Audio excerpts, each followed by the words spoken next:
reported except one or two people, one or two press, but most of them had reported accurately.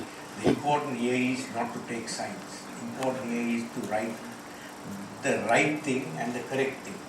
If you take sides, don't take my side or anybody's side. If you take sides, you tend to gloss over things which are very serious in these countries when it comes to sports. You all know what is happening in cricket, what is happening in football, not only on these two sports, even in the other sports. So it is important that you write the correct thing if you think country need to progress in sports.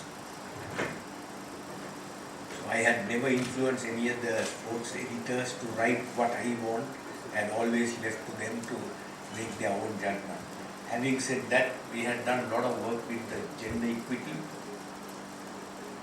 education, so that's the purpose. Chairman education is over here, gender equity, chairman, lady chairman is over there.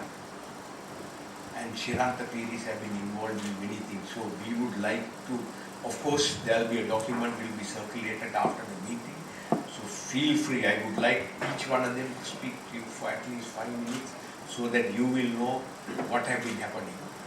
That I don't hold back if I find that somebody is distorting information. Education is very important, not only in per se the general system, but particularly in sports to build the capacity is very important. There are two items that I want to emphasize on. One is about benchmarking with all the standards in governance, standards in performance that have never been done. So we want to introduce that kind of a system. And towards that end, we in fact had the privilege of hosting an Australian professor of sports science from La Trobe University of Australia. And he also had a seminar, 26 member federations were invited. And what he harped on was to say in one word, culture eats breakfast. So what he went for was that we need to have a culture in sports of good governance. It's not merely the laws or the rules, regulations or sports law or the constitution, but it's your own culture. So we need to be that. So that's done through this kind of benchmarking process. So we are going to introduce that very soon, hopefully in the coming year. Let's hope that will continue. So data ecosystem we want to create so that you will monitor the progress of every community, every person, every student, and every sports person. So it's a huge program. We need to get the stakeholding and the partnership of all the others in order to make it a success. So these are the things we have started and initiated during a short period of time. They have never been done before, but we are going beyond our ability. So that's the kind of thing we need the support of everyone. Actually telling me to join the National Olympic Committee in the last 4 years, and I hope I have served it well in the 4 years, and I think we as a team has done excellent work in uplifting the image of the National Olympic Committee in Sri Lanka and globally as well. So through the recognition of Mr. Suresh and our committee, I got an opportunity of serving on the Olympic Council Asia for South Asian region. So thank you, Suresh, for enabling and making sports in Sri Lanka visible in the global platform. So as the chairperson of the Gender Equity Committee, we have initiated a lot of activities in the last 4 years and actually 8 years as under gender equity. There we were one of the first countries in Asia to introduce safe sports policy. Policy as in a legal framework, how to handle safe sports for all athletes who are under the Olympic movement and beyond, how to recognize their grievances in terms of facing different difficult situations in the sports environment. So that has been one of the key things this committee has implemented in 3 languages. This policy is in 3 languages, English, Tamil and Sinhala, to enable people to understand as athletes their rights, how they can, if something is happening to them, they can voice it. There's an independent panel that has been appointed. Nobody from this committee is in that panel. They are experts who handle gender equity in Sri Lanka. So people like Jayanti Guru, Tampalam, to name a few, who are very much advocates of fighting for gender equity. So now our athletes have a framework. But just because you have a framework does not mean the system works. So it's a lot of hard work that this committee has put in bringing in education and awareness on gender equity and safe sports. So I think now Gopi was telling me, we have done a lot of work in the last 8 years, where now it has become a norm for us at NOC to celebrate Women's Day or Women's Month. So in 2025, we had a program where we brought in some of our top female athletes to talk about her journey, her victory.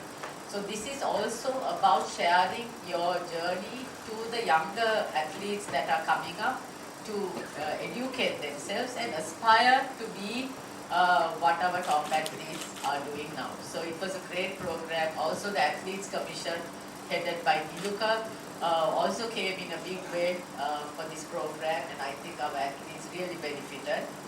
The chair of that election commission will be Mr. K.T. Chitrasiri, retired Supreme Court judge.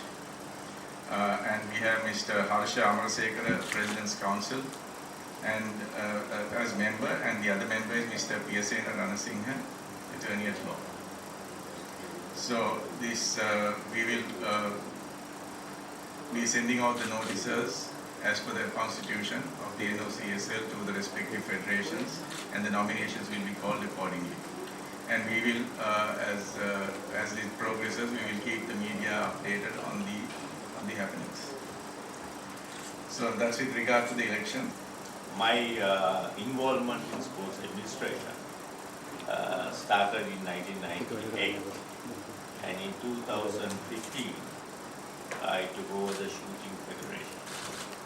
At the time I took over the shooting federation, a similar story to the Olympic Committee was there. It took me so many years and so many challenges, because like most associations, all the officials do is use it as a travel agency. You see, if you see most associations, they are used as travel agencies just for the trips.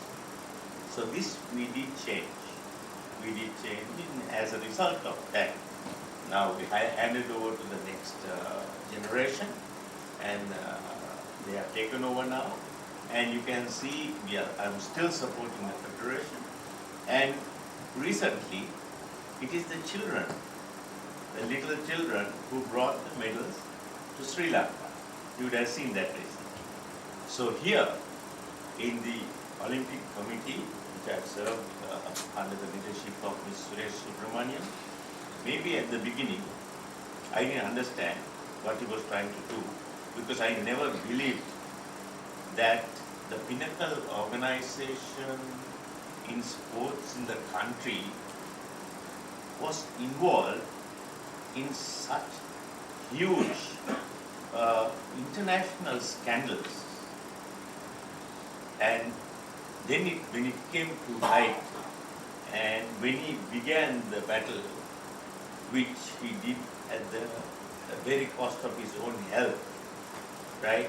Today I understand the amount of effort it took to clear the grounds for the next person taking over. So what I intend doing is walking that journey. We have a little more to clear in the way of some of the problems that are there, which we will do. But the National Olympic Committee, under my leadership, will be an organization which will primarily and fundamentally serve the potential and shining sportsmen of this country, and there will be no compromise on that, right? Officials, yes, they will be there, but this won't be used as a platform for officials to enjoy, trips abroad. That will be the last thing that will be on the agenda. And as of now, I'm still forming the committee that I want to work with, but I can declare two names today. Mr. Rifti Fahmi will be and should be, and I request him to be the secretary if I'm successful in this run for elections. And Mrs. Nilu Jayatilaka also has to be there as a VP, because their service and continued service to this organization is fundamental to the success of this organization.